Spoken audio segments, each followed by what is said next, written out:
Latest updates ఎప్పటికప్పుడు పొందడానికి Big TV WhatsApp channel follow అవ్వండి. లింక్ డిస్క్రిప్షన్లో ఉంది.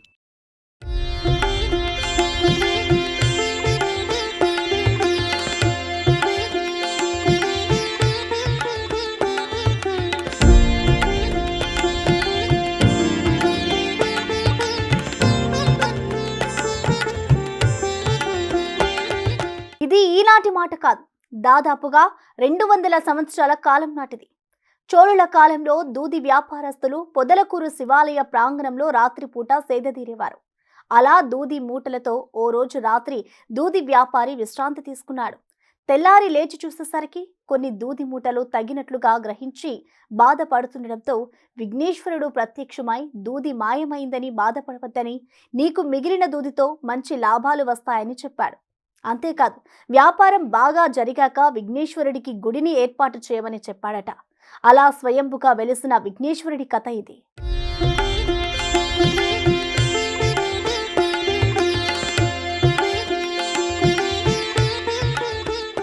నెల్లూరు జిల్లా పొదలకూరు శివాలయ ప్రాంగణంలో ఉన్న వినాయక ఆలయం ఎంతో ప్రఖ్యాతి చెందినది. ఈ ఆలయంలో 9 అడుగుల వినాయకుడు భక్తులకు దర్శనమిస్తాడు. ఇంత పెద్ద భారీ వినాయక విగ్రహం మనకు అరుదుగా కనిపిస్తుంది.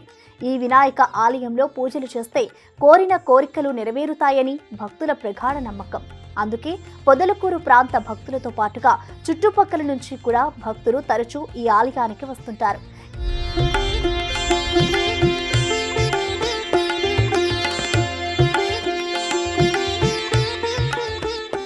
మా శివాలయ ప్రాంగణంలో చోళరాజుల కాలం నాడు ఈ శివాలయము, కామాక్షి తాయి అమ్మవారి దేవస్థానాలు ఉన్నాయి.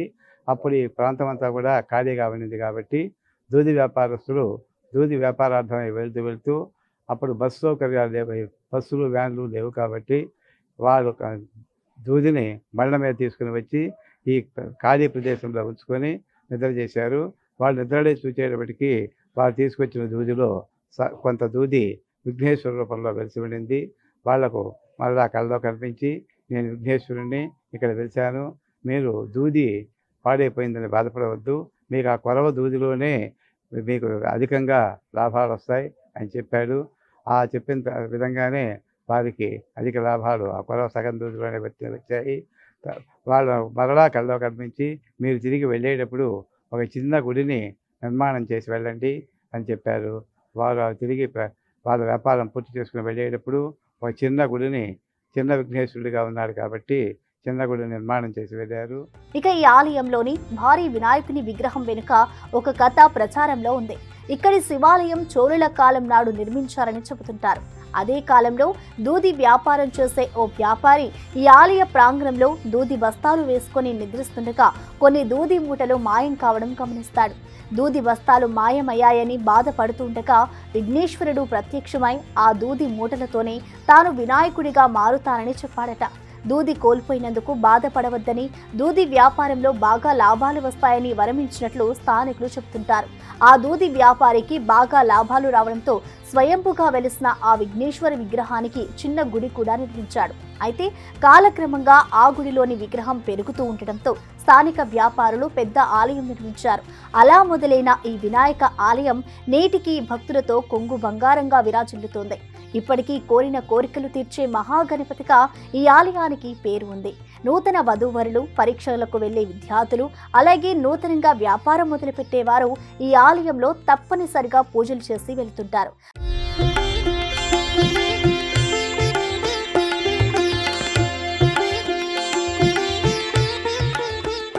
ఈ పుట్ట కాబట్టి దినదిన ప్రవర్ధమానంగా ఈ పుట్ట పెరుగుతూ ఉంది. ఈ పుట్ట పెరిగిన తర్వాత ఈ స్థానికులు కళ్ళలో కనిపించి, నేను విఘ్నేశ్వరుని ఇక్కడ వెలిశాను, వాళ్ళు కట్టించినటువంటి గుడి నాకు చాలటం లేదు కాబట్టి పెద్ద దేవాలయాన్ని నిర్మాణం చేయవలసింది అని చెప్పాడు. ఆ తర్వాత వాళ్ళు ఈ దేవాలయాన్ని నిర్మాణం చేసి, ఇంకా ఈ గుడి చాలలేదు, ఇంకా పెద్దది కావాలంటే మనం నిర్మాణం చేయలేమనే ఉద్దేశంతో ఏదో ఒక శిల్పి సలహా మేరకు ఆ విఘ్నేశ్వరుని యొక్క శిరస్సు పైన ఒక శిల కొట్టారని, అంతటితో ఈ పెరుగుదల ఆగిపోయిందని ఇక్కడ స్థానికులు చెప్తూ ఉంటారు.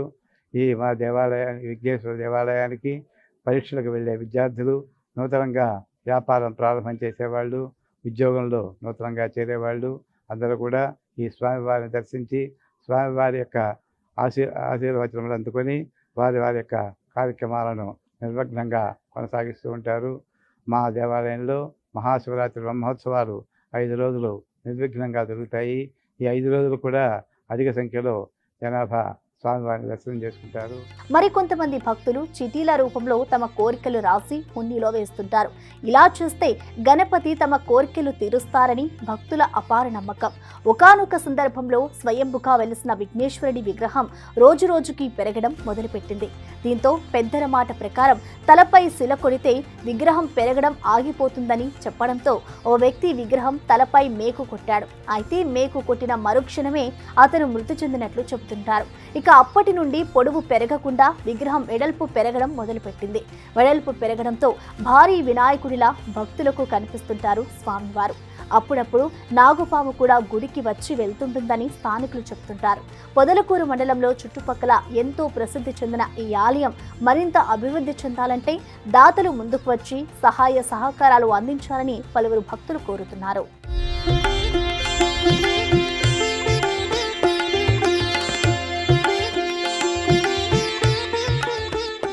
ఈ కార్తీక మాసం అంతా కూడా ప్రతిరోజు కూడా ఉదయం 5 గంటల నుంచే భక్తులు విశేషంగా విచ్చేసి స్వామివారిని దర్శనం చేసుకుంటూ ఉంటారు. వినాయక చవితి ఇట్లాంటి ప్రత్యేక రోజుల్లో కూడా అధిక సంఖ్యలో స్వామివారిని దర్శనం చేసుకుంటారు. సుదూర ప్రాంతాలలో ఉద్యోగ నిమిత్తం వెళ్ళి ఉండేవాళ్ళు కూడా వాళ్ళు ఏదైనా ఇక్కడికి వచ్చినప్పుడు ఈ స్వామివారిని తప్పగా దర్శనం చేసుకుని వెళ్తూ ఉంటారు.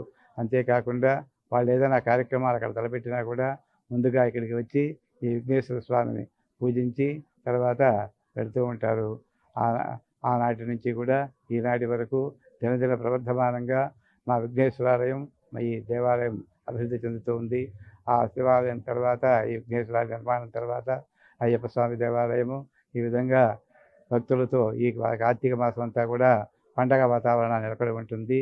ఈ మహాశివరాత్రి బ్రహ్మోత్సవాలు అత్యంత వైభవపేతంగా నిర్వహింపబడతాయి. ఈ విధంగా మా దేవాలయం ప్రతిరోజు కూడా భక్తులతో పూజలు అభిషేకాలతో కలకలలాడుతూ ఉంటుంది.